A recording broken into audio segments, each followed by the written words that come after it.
Good morning students. पहला chapter जो है वो हम लोग नाउन के ऊपर में चर्चा करना शुरू करते हैं। नाउन के ऊपर में तमाम चर्चाओं को करने के पहले कुछ बुनियादी बातें मैं बताना चाहता हूँ।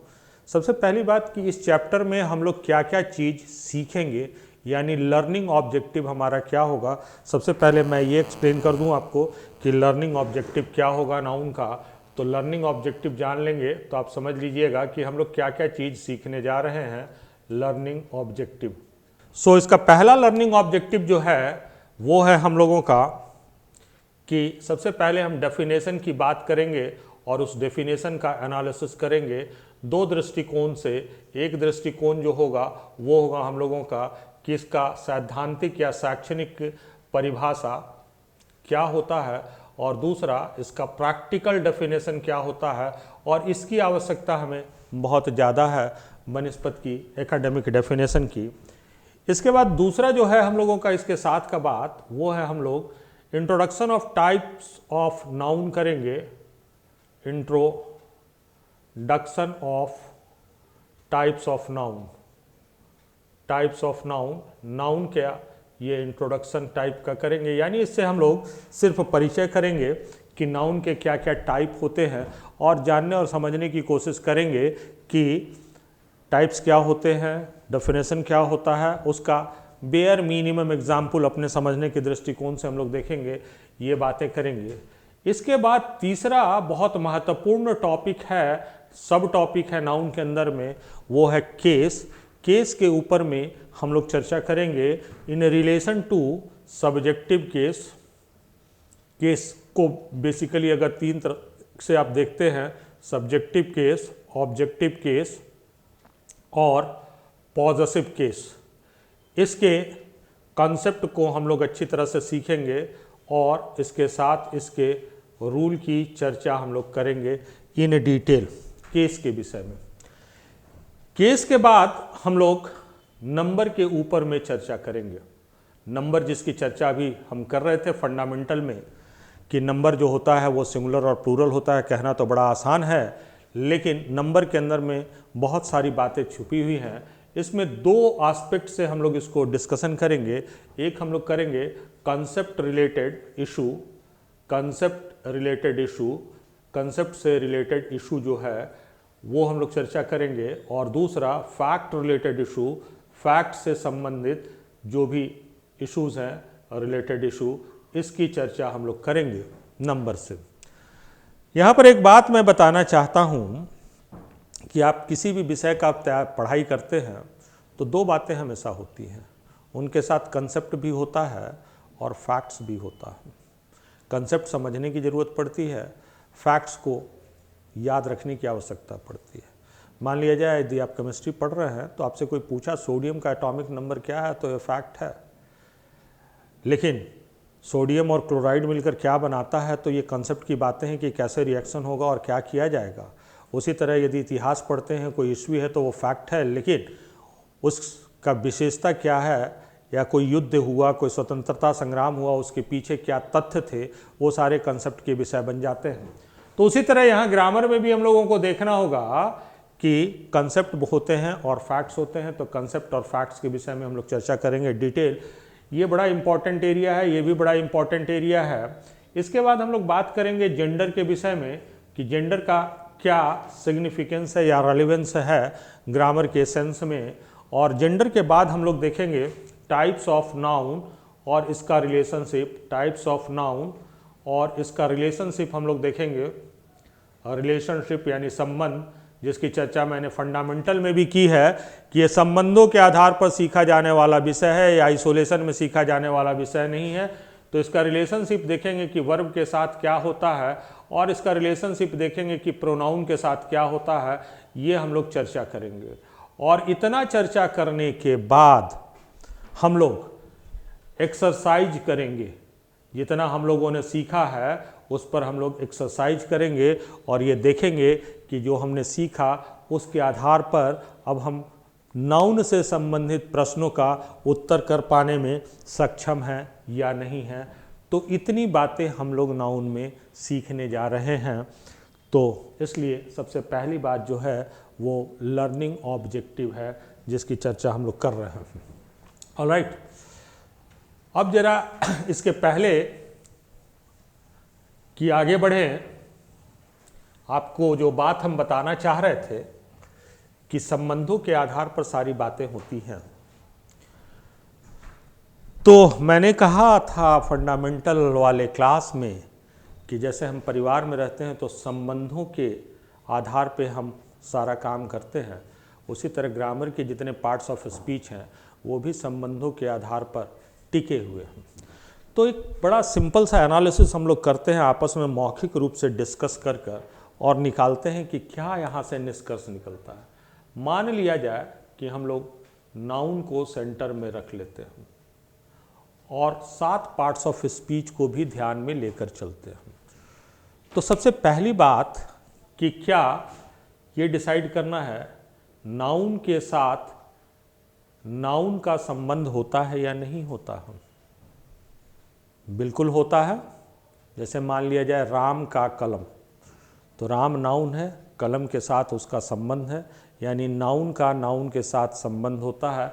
यानी हमको ये सीखने की आवश्यकता है कि नाउन के साथ नाउन का जब संबंध बनता है तो हम किस प्रकार से उसको प्रयोग में ला सकते हैं, किन किन बातों का वहाँ पे ध्यान रखना चाहिए।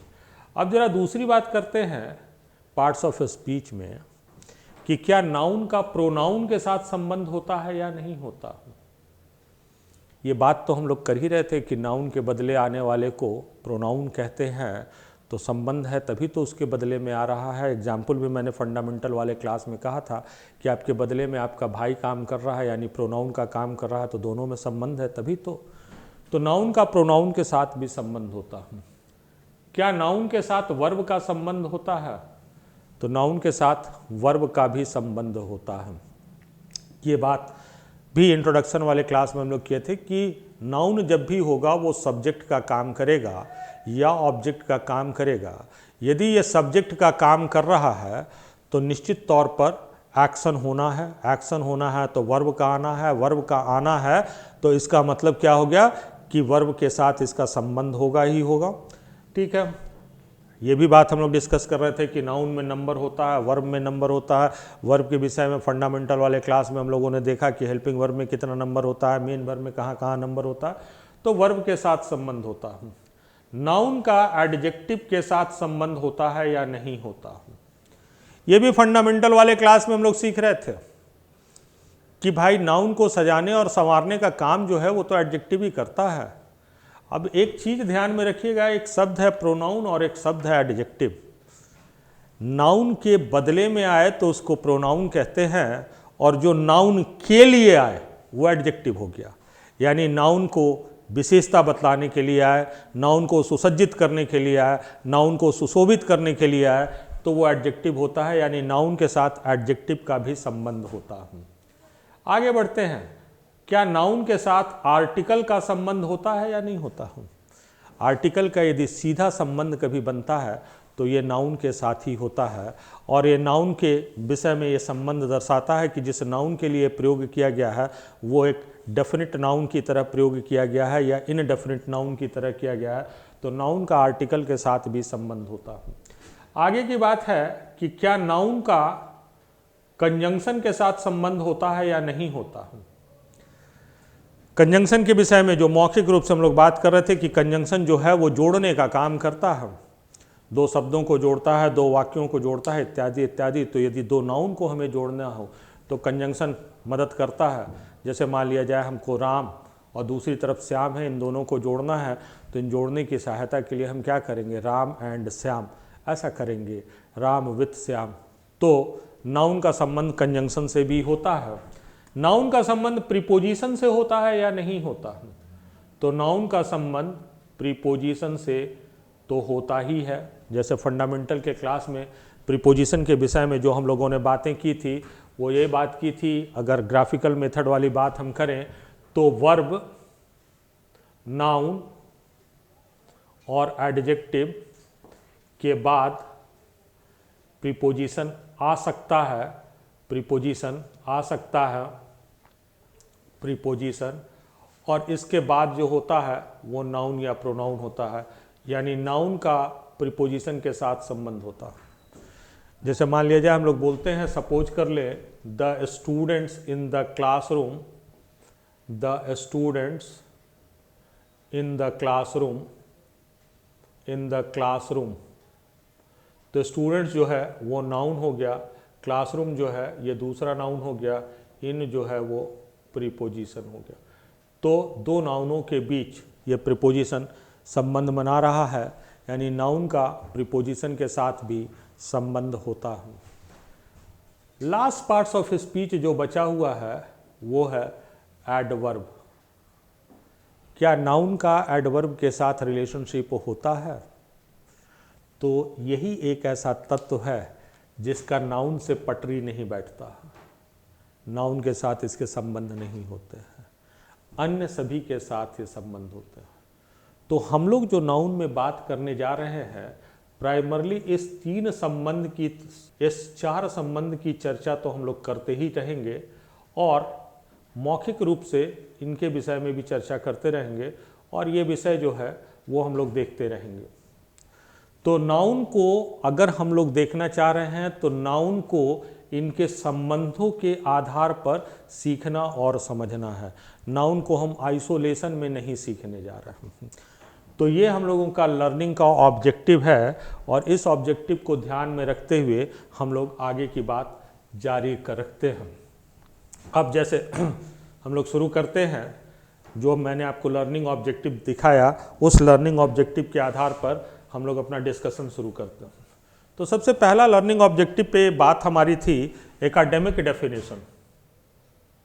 एकेडमिक का मतलब हो गया शैक्षणिक परिभाषा जो है नाउन का, वो क्या निकल कर आता है, ये हमारा पहला डिस्कशन का विषय है। तो जी नाउन का जो एकेडमिक डेफिनेशन होता है वो हम लोग फंडामेंटल में भी बात कर रहे थे और अब जरा इसका विश्लेषण करने के लिए जरा लिख ले। कहते हैं कि noun is the name of, और डेफिनेशन कहता है पर्सन, प्लेस, थिंग, और बड़े कलाकारी से इसमें एनिमल को भी जोड़ दिया गया। तो यदि प्रैक्टिकल डेफिनेशन कहते हैं तो कहते हैं noun is the name of person, place, thing और एनिमल। वन बाय वन जरा इनका विश्लेषण क्विकली कर लेते हैं, फिर प्रैक्टिकल डेफिनेशन पर चलेंगे।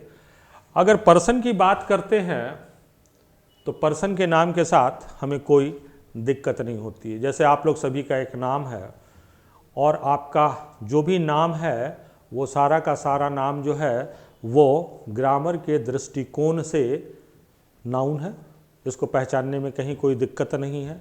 तो पर्सन के नाम के साथ कोई दिक्कत नहीं है।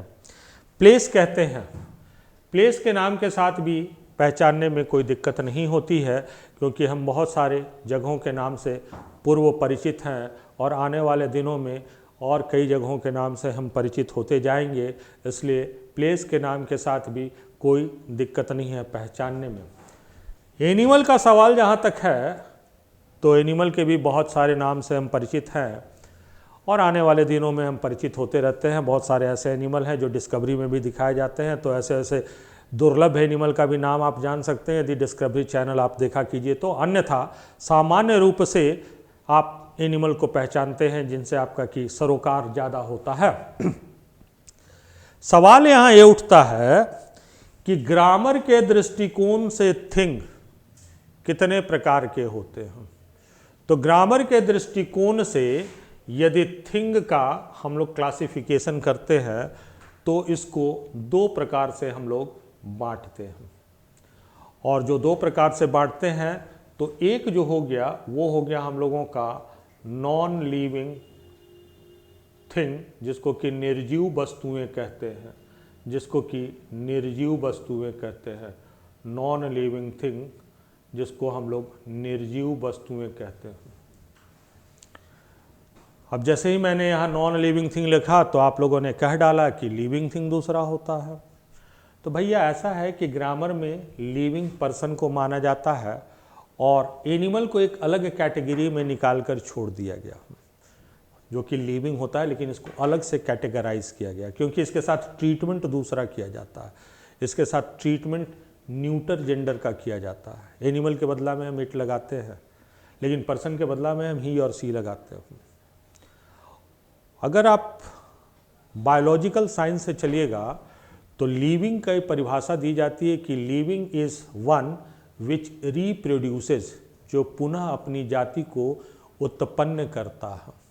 अगर उस दृष्टिकोण से देखते हैं तो पर्सन भी लिविंग है, एनिमल भी लिविंग है, ट्री भी लिविंग है, लेकिन पर्सन को लिविंग का स्टेटस दिया जाता है, एनिमल बावजूद लिविंग है, लेकिन इनको जब जेंडर से देखते हैं तो न्यूटर मान लिया जाता है और ट्री को भी न्यूटर जेंडर माना जाता है। यही वो कारण है कि ट्री के लिए भी इट का प्रयोग किया जाता है। कभी आपने सुना है कि कोई आम का पेड़ है और उसको लोग कह रहे हैं सी इज़ अ मैंगो ट्री? कभी आपने किसी एनिमल को देखा है, सड़क पर कोई कुत्ता दौड़ रहा है तो कभी आपने कहा कि डॉग को कहे कि he is a very smart dog? तो ऐसा आप नहीं कहते हैं। तो लिविंग होने के बावजूद इनका ट्रीटमेंट जो है वो न्यूटर जेंडर की तरह किया गया। तो इसलिए नॉन लिविंग एक हो गया और लिविंग में ये आ गया। तो दूसरा जो टाइप ऑफ थिंग है जिसको कि अगर अंग्रेजी की भाषा में आप बोलिएगा तो परसीव्ड थिंग कहते हैं, या इसी को दूसरा सामान्य और सरल अंग्रेजी में बोलिएगा तो आप लिख सकते हैं थिंग्स ऑफ फीलिंग, यानी एहसास करने वाली वस्तुएं आप इनको कह सकते हैं। हिंदी में कहिएगा तो आप ऐसा लिख सकते हैं अपने लिए समझने योग्य वस्तुएं, अपने लिए समझने योग्य वस्तुएं, ये इंग्लिश में आप इसका प्रयोग कीजिएगा। ऑलराइट, नॉन लिविंग थिंग तो आप समझ गए कि सारे के सारी निर्जीव वस्तुएं हैं, लाइफलेस ऑब्जेक्ट हैं, जो भी आपके इर्द गिर्द नजर आ रहा है, पेन हो गया, पेंसिल हो गया, चेयर हो गया, टेबल हो गया, फैन हो गया, एटसेट्रा एटसेट्रा एटसेट्रा, यानी आप इसको लाइफलेस ऑब्जेक्ट कह सकते हैं। लाइफलेस ऑब्जेक्ट, लाइफलेस ऑब्जेक्ट कह सकते हैं। परसीव्ड थिंग कहते हैं थिंग्स ऑफ फीलिंग और things which you understand for yourself, जो आप अपने लिए समझते हैं, ठीक है ना।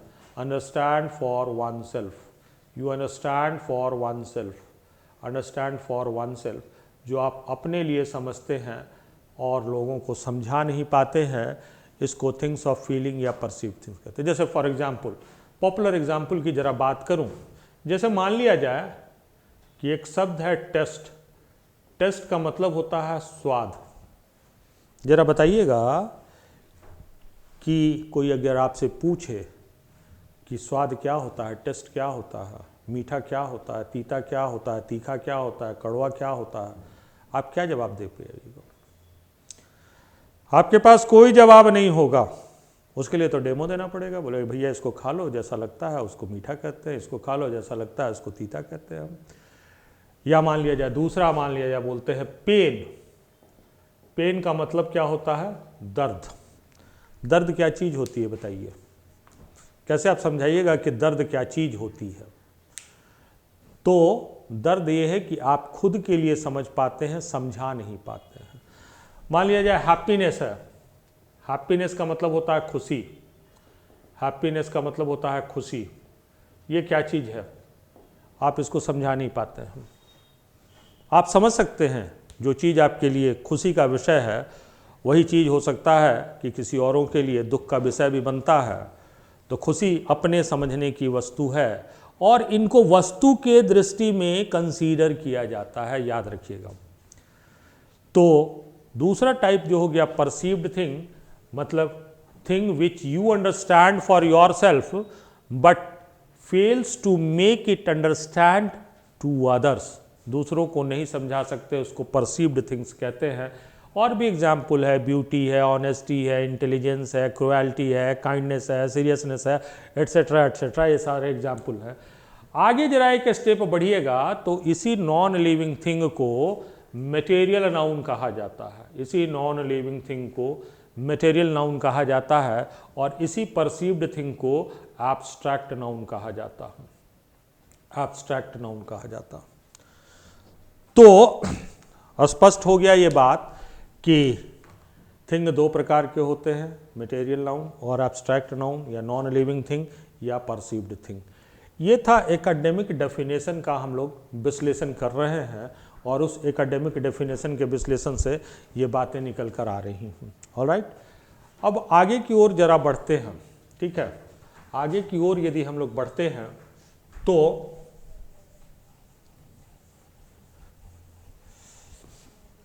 इसके प्रैक्टिकल डेफिनेशन की ओर बात करते हैं। अगर इसके प्रैक्टिकल डेफिनेशन की बात हम करें आपके साथ, तो उसको करने से पहले जरा 2-3 सेंटेंस हम लोग कंसीडर करते हैं। जैसे लिखते हैं, राम प्लेज क्रिकेट, या दूसरा कि सी सिंग्स अ सॉन्ग, तीसरा the tree produces fruits. Alright, ये मान लिया जाए ये 3 सेंटेंस में हम लोग चर्चा करते हैं। चर्चा करने का जो बेसिक बैकग्राउंड होगा वो अपना सेंटेंस का जो स्वरूप लेकर हम लोग चले थे, सब्जेक्ट वर्ब ऑब्जेक्ट, इसी स्वरूप से हम लोग बात करेंगे। तो यदि इसका विश्लेषण करते हैं तो राम जो है वो सब्जेक्ट है और प्लेज वर्ब है और क्रिकेट जो है वो ऑब्जेक्ट है। ठीक उसी प्रकार से देखते हैं, सी जो है वो सब्जेक्ट है, सिंग जो है वो वर्ब है। यहाँ पर सी के जगह पर कोई नाउन रख लेते हैं हम लोग, क्योंकि हम लोग नाउन की चर्चा कर रहे हैं, इसलिए यहाँ पर श्रेया लिख लेते हैं, श्रेया। तो श्रेया जो है वो सब्जेक्ट है, सिंग्स जो है वो वर्ब है और ये सॉन्ग जो है ऑब्जेक्ट है। ठीक उसी प्रकार से यदि तीसरे वाक्य का विश्लेषण करते हैं तो ट्री जो है वो सब्जेक्ट है, प्रोड्यूसेस जो है वो वर्ब है, फ्रूट्स जो है वो ऑब्जेक्ट है। ऑलराइट, अब जरा इस स्ट्रक्चर पर आते हैं। इस स्ट्रक्चर पर क्या बात होती थी कि वर्ब से पहले जो आता है उसको सब्जेक्ट कहते हैं, और सब्जेक्ट क्या हो सकता है, प्राइमरली नाउन हो सकता है। चूंकि नाउन की चर्चा कर रहे हैं इसलिए प्रोनाउन का उल्लेख नहीं कर रहे हैं अभी यहाँ पर। और वर्ब के बाद जो आता है वो क्या होता है, ऑब्जेक्ट होता है, और ऑब्जेक्ट क्या होता है, वो नाउन होता है। तो वर्ब के पहले जो आ रहा है वो एक नाउन है जो काम क्या कर रहा है, सब्जेक्ट का कर रहा है, और वर्ब के बाद जो आ रहा है वो भी एक नाउन है जो ऑब्जेक्ट का काम कर रहा है। फिर उसी प्रकार से यहाँ पर यदि हम लोग देख ले तो श्रेया वर्ब से पहले आ रहा है तो ये सब्जेक्ट है और है ये नाउन। वर्ब के बाद सॉन्ग आ रहा है जो ऑब्जेक्ट है, वह भी एक नाउन है। यहाँ प्रोड्यूसेस एक वर्ब है, वर्ब के पहले ट्री आ रहा है, यह भी एक नाउन है, और वर्ब के बाद ये फ्रूट्स आ रहा है, यह भी एक नाउन है। ऑलराइट, निष्कर्ष या लर्निंग क्या निकलता है, इससे निष्कर्ष या लर्निंग ये है कि नाउन का प्रयोग वाक्य में या तो सब्जेक्ट की तरह किया जाता है या ऑब्जेक्ट की तरह किया जाता है। यह बात मैंने फंडामेंटल में भी बताई थी, अब इसको एग्जाम्पल देकर मैं आपके सामने आपको साबित कर रहा हूँ। तो नाउन वाक्य में सब्जेक्ट या ऑब्जेक्ट की तरह काम करता है। सब्जेक्ट कहाँ होता है, वर्ब के पहले। ये एक डेफिनेशन है, ये पूरी डेफिनेशन नहीं है सब्जेक्ट का। जैसे जैसे हम लोग प्रोसीड करेंगे तो इस डेफिनेशन में बहुत सी बातें हम लोग ऐड कर कर भी चलेंगे। तो सब्जेक्ट कहाँ होता है, वर्ब के पहले होता है, और ऑब्जेक्ट कहाँ होता है, वर्ब के बाद होता है। तो इन दोनों डेफिनेशन को यदि आप कंबाइन कर लीजिए तो एक डेफिनेशन हमारा नाउन का बन जाएगा, जो एकेडमिक और प्रैक्टिकल डेफिनेशन को मिलाकर बनेगा। और वो डेफिनेशन अगर इंग्लिश में हम बोलें तो वो डेफिनेशन बनेगा, noun is the name of person, place और thing which can be used either as a subject और as an object in the sentence. अगर हिंदी में हम इसको कहें तो नाउन किसी व्यक्ति, वस्तु तथा स्थान के नाम को कहते हैं जिसका प्रयोग वाक्य में सब्जेक्ट या ऑब्जेक्ट की तरह किया जाता है। तो ये एकेडमिक डेफिनेशन हो गया। या प्रैक्टिकल डेफिनेशन सीखने से फ़ायदा क्या मिलने वाला है, इससे बड़ा स्पष्ट फ़ायदा ये मिलने वाला है, यदि कभी कोई शब्द दिया हुआ है और यदि हमको ये पहचान करने में दिक्कत हो जाए कि ये नाउन है या नहीं, तो उस शब्द का प्रयोग कर कर एक छोटा सा वाक्य बना लें, और यदि वो सब्जेक्ट की जगह पर आ रहा हो या ऑब्जेक्ट की जगह पर आ रहा हो तो नाउन है। यदि वो सब्जेक्ट या ऑब्जेक्ट की जगह पर नहीं आ रहा है तो ये अर्थ देता है कि वो नाउन नहीं है। जैसे मान लिया जाए कि यदि आपके लिए प्रैक्टिकल करने के लिए एक बात करूं कि दो शब्द है ऑनेस्ट और ऑनेस्टी, ऑनेस्टी, या मान लिया जाए दूसरा शब्द हम लोग लिखते हैं, ठीक है ना, कि इंटेलिजेंस, इंटेलिजेंस, और दूसरा शब्द लिखते हैं इंटेलिजेंट। अब जरा ये डिसाइड करें कि इसमें नाउन कौन है। तो यदि ऑनेस्ट से आप सेंटेंस बनाते हैं तो आप लिखते हैं अगर कि Ram is an honest person, यानी ये पर्सन या राम की आप विशेषता बतला रहे हैं कि ऑनेस्ट जो है वो विशेषता बतलाई जा रही है। तो ऑनेस्ट जो है वो क्या चीज़ है, एडजेक्टिव है हम लोगों का। एक और बात यहीं से शुरू करते हैं, मानसिक रूप से तैयार करना। अभी हम लोग फंडामेंटल में आपको बताए थे कि एडजेक्टिव जब भी होगा तो नाउन के आसपास होगा। ये हमारा नाउन है जो कि ऑब्जेक्ट है, और एडजेक्टिव कहाँ लगा हुआ है, नाउन के पहले। अगर नाउन के साथ एडजेक्टिव आ रहा हो तो आज से तैयारी करते चलिएगा कि एडजेक्टिव अपवादों को छोड़कर नाउन के ठीक पहले आने वाला एक संभावना ये होती है कि एडजेक्टिव होता है, ठीक है ना। तो ये एडजेक्टिव है, इसको हम एडजेक्टिव कहेंगे। लेकिन यदि ऑनेस्टी लेकर हम लोग चलते हैं तो मान लिया जाए एक सेंटेंस बनाते हैं कि honesty is the best policy. अब आदत डालिएगा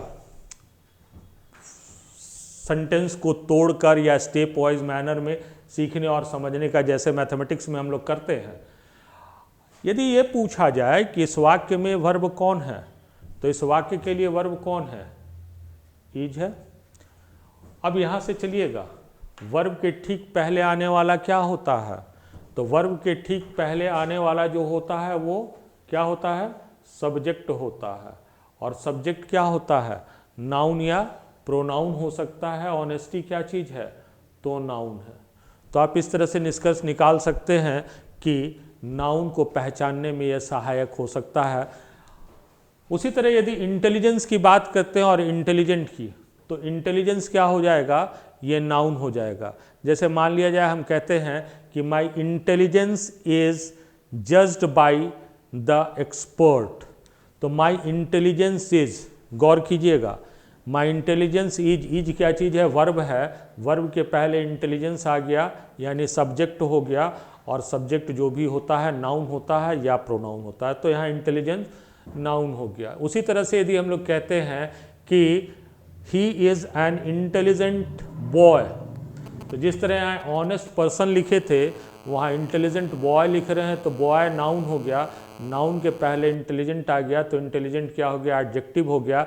मीनिंग से यदि देखते हैं तो बॉय की विशेषता को बतला रहा है, यानी कि बॉय कैसा है, इंटेलिजेंट है, तो इंटेलिजेंट एडजेक्टिव होगा। तो ये प्रैक्टिकल डेफिनेशन जो आपको मैं सिखाया कि प्रैक्टिकल डेफिनेशन से आपको फ़ायदा क्या होगा, कि प्रैक्टिकल डेफिनेशन से आप किसी भी शब्द को पहचान सकते हैं कि वो नाउन है या नहीं है, क्योंकि noun is used either as a subject और as an object in the sentence. तो ये था डेफिनेशन का विश्लेषण। अब जरा टाइप ऑफ नाउन और इसका इंट्रोडक्शन जरा हम लोग कर लें तो आगे हम लोग फिर बढ़ेंगे। तो सबसे पहला इंट्रोडक्शन पार्ट में हम लोग आते हैं टाइप्स ऑफ नाउन के ऊपर में। तो नाउन को यदि प्राइमरली आप देखते हैं तो नाउन को प्राइमरली दो भाग से में विभाजित किया जाता है। एक होता है हमारा जो होता है प्रॉपर नाउन, और दूसरा जो होता है वो होता है कॉमन नाउन। ऐसे हम लोग पढ़े हुए हैं कि नाउन को 5 भाग में हम लोग विभाजित करते हैं। 5 भाग यहाँ पर भी होगा, लेकिन सिस्टमेटिकली चलेंगे तो प्रॉपर नाउन और कॉमन नाउन। कॉमन नाउन को फर्दर डिवाइड किया जाता है, तो it gets further divided into 3 type, और ये हो जाता है कलेक्टिव नाउन,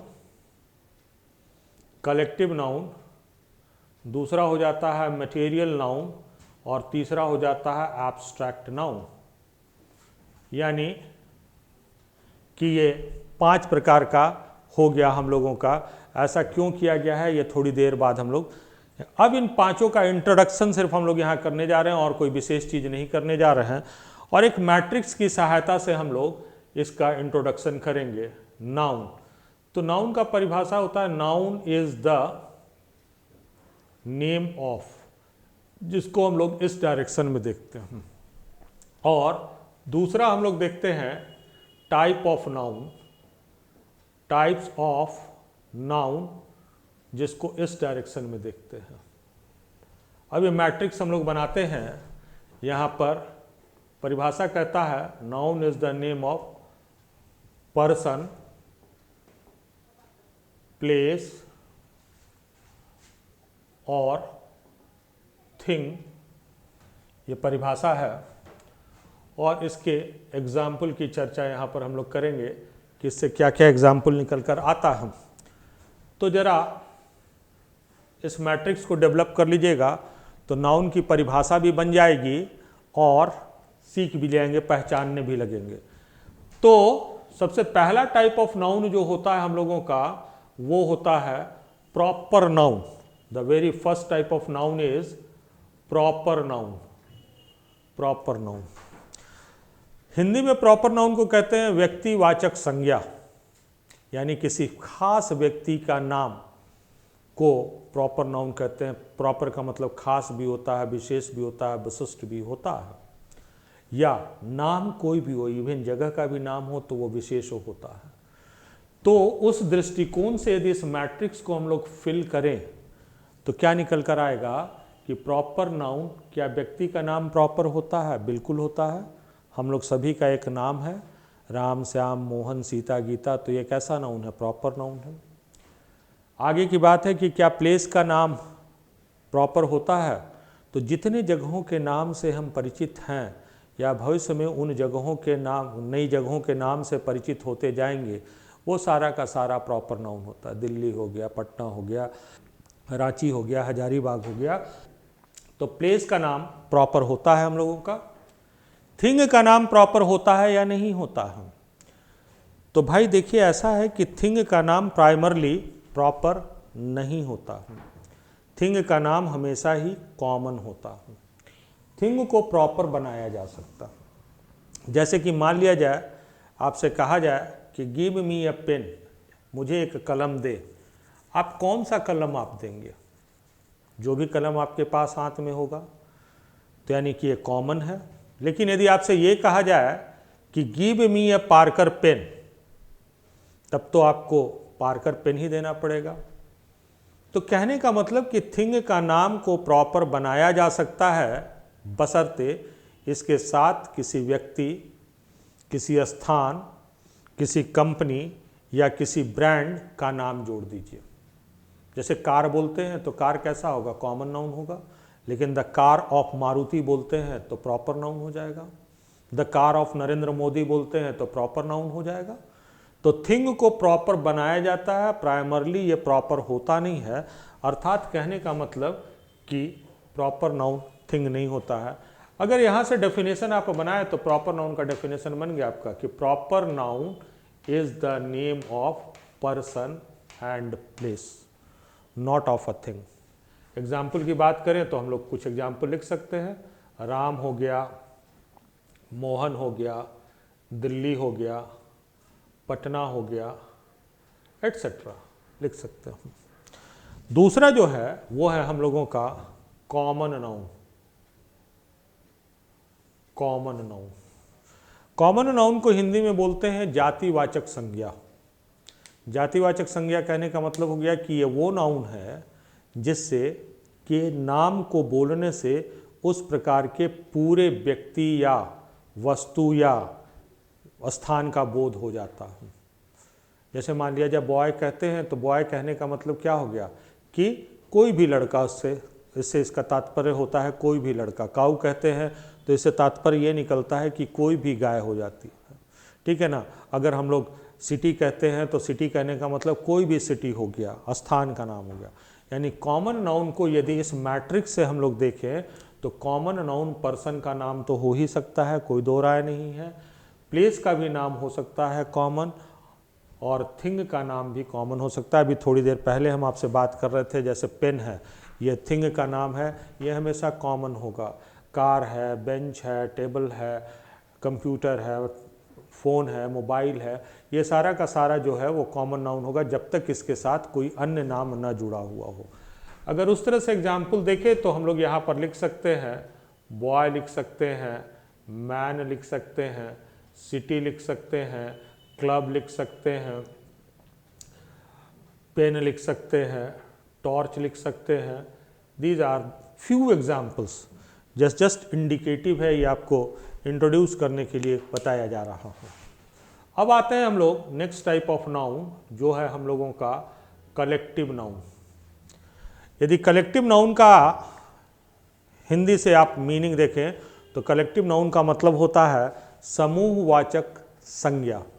समूहवाचक संज्ञा कहने का मतलब कि ये वो नाउन होता है जो कि एक ही प्रकार के व्यक्तियों के समूह को जो नाम दे दी जाती है, या एक ही प्रकार के वस्तुओं के संग्रह को जो नाम दे दी जाती है, उसको कलेक्टिव नाउन कहा जाता है। एक ही प्रकार के व्यक्तियों के समूह को जो एक नाम दी जाती है, जैसे फॉर एग्जाम्पल खिलाड़ियों का समूह हो तो उसको क्या बोलेंगे? टीम बोलेंगे। डायरेक्टर्स का मतलब निदेशक होता है। डायरेक्टर्स का समूह हो तो उसको क्या बोलते हैं? बोर्ड बोलते हैं। मंत्रियों का समूह हो, जिसको हिंदी में आप मंत्री परिषद भी बोलते हैं, तो मंत्रियों के समूह को क्या कहा जाता है? काउंसिल कहा जाता है। सांसदों का समूह को क्या कहा जाता है? पार्लियामेंट कहा जाता है। तो ये व्यक्तियों के, एक ही प्रकार के व्यक्तियों के समूह का भिन्न भिन्न नाम था। वस्तुओं के साथ यदि आप कहिए तो फूलों का गुच्छा होता है तो उसको बंच कहते हैं। बंच अंगूर के गुच्छा के लिए भी यूज किया जाता है, बंच ऑफ ग्रेप्स भी लिखा जाता है। चाबियों के गुच्छा के लिए भी बंच यूज किया जाता है, बंच ऑफ कीज भी लिखी जाती है। अगर हम कहते हैं हर्ड, हर्ड का मतलब झुंड हो गया, हाथियों के झुंड के लिए हर्ड का प्रयोग करते हैं। फ्लॉक, फ्लॉक का मतलब भी झुंड होता है। फ्लॉक का प्रयोग हम किसके लिए करते हैं? फ्लॉक ऑफ शिप लिखते हैं या फ्लॉक ऑफ बर्ड लिखते हैं, तो भेड़ या पक्षियों के समूह के लिए फ्लॉक का प्रयोग करते हैं। तो इस प्रकार से आप देखिएगा, और इसमें यदि मैट्रिक्स में आइएगा तो कलेक्टिव नाउन किसको कहते हैं कि पर्सन के समूह का, एक ही प्रकार के व्यक्तियों के समूह का नाम हो। प्लेस के साथ कलेक्टिव नाउन नहीं होता है।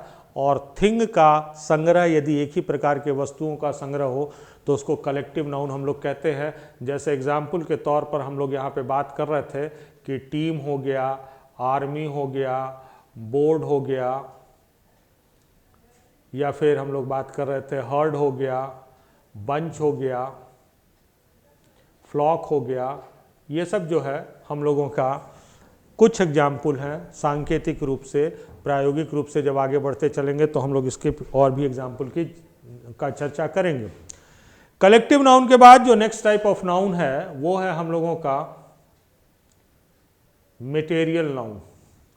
मटेरियल नाउन कहने का मतलब हो गया वस्तुवाचक संज्ञा, यानी कि इससे वस्तु के नाम का बोध होता है। तो ये बड़ा स्पष्ट है कि पर्सन का नाम मटेरियल नहीं होगा, प्लेस का नाम मटेरियल नहीं होगा, थिंग का नाम मटेरियल नाउन होगा। और इसमें कोई भी आप लिख सकते हैं, जैसे कॉपर हो गया, मिल्क हो गया, डायमंड हो गया, बुक हो गया, एट्सेट्रा एट्सेट्रा।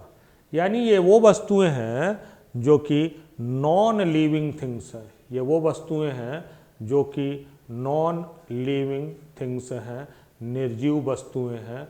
तो ये वो वस्तुएं हैं मटेरियल नाउन। और लास्ट जो है हम लोगों का वो है एब्स्ट्रैक्ट नाउन।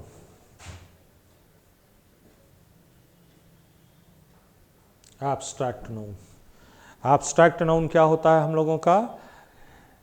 थोड़ी देर पहले फंडामेंटल में आपको बताए थे कि एब्स्ट्रैक्ट नाउन होता है जो ऐसी वस्तुओं का नाम जिसे हम समझ सकते हैं, समझा नहीं सकते, जिसको अंग्रेजी के टर्म में परसीव्ड थिंग, सरल भाषा में थिंग्स ऑफ फीलिंग। ऐसी वस्तुएं जिसे हम समझ सकते हैं, समझा नहीं सकते, तो ये भी वस्तुएं होती हैं। तो पर्सन का नाम तो इसमें आएगा नहीं, प्लेस का नाम आएगा नहीं, ये भी थिंग होगा। लेकिन ये कौन सा थिंग होगा? थिंग्स ऑफ फीलिंग होगा, थिंग्स ऑफ फीलिंग होगा, यानी महसूस करने वाली वस्तुएं, या इसको परसीव्ड थिंग्स भी आप कह सकते हैं, परसीव्ड थिंग्स भी कहा जा सकता है, थिंग्स ऑफ फीलिंग या परसीव्ड थिंग। ऑलराइट, जैसे एग्जाम्पल के तौर पर फिर मैं ऐड कर दूं, जैसे लव हो गया, ब्यूटी हो गया, पेन हो गया, टेस्ट हो गया, हैप्पीनेस हो गया, हैप्पीनेस हो गया, एटसेट्रा। ऑलराइट, तो ये था नाउन के 5 प्रकार। जरा इस दो में एक व्यवहारिक फर्क बताऊं, जरा इंटरेस्टिंग फर्क है मटेरियल नाउन और एब्स्ट्रैक्ट नाउन में।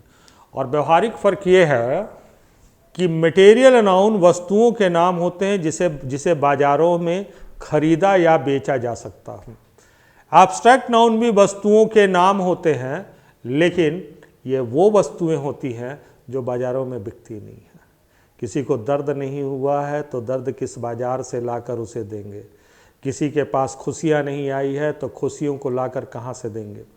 तो ये हो गया। आगे की बात यह है कि जो ये मैट्रिक्स हम लोगों ने बनाया था, इसके अनुसार क्या इससे निष्कर्ष निकलता है?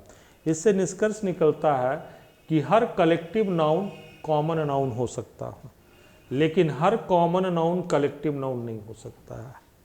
जैसे कई दफ़ा ये प्रश्न उठता है कि सर टीम कैसा नाउन है? तो यदि आप कह दीजिए कि कॉमन नाउन है तो बच्चे बोलते हैं कि नहीं सर ये तो कलेक्टिव नाउन है। तो हाँ जी, कलेक्टिव नाउन तो है ही, लेकिन कलेक्टिव नाउन किसका भाग है? कॉमन नाउन का भाग है, इसलिए इसको कॉमन कम कलेक्टिव नाउन कह सकते हैं। पेन कहिएगा तो कैसा नाउन है? कॉमन नाउन तो होगा ही, साथ ही साथ मटेरियल नाउन है। तो हर मटेरियल नाउन जो है वो कॉमन नाउन होगा, लेकिन हर कॉमन नाउन मटेरियल नाउन नहीं होगा। इससे यह निष्कर्ष निकलता है। ठीक उसी प्रकार से हर एब्स्ट्रैक्ट नाउन जो है वो कॉमन नाउन होगा, लेकिन हर कॉमन नाउन एब्स्ट्रैक्ट नाउन नहीं होता है।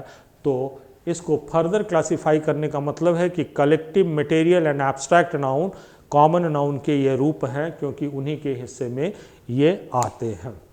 तो ये था intro part of noun. Noun का जस्ट एक बेसिक एंड सिंबॉलिक इंट्रोडक्शन था, सांकेतिक परिचय था।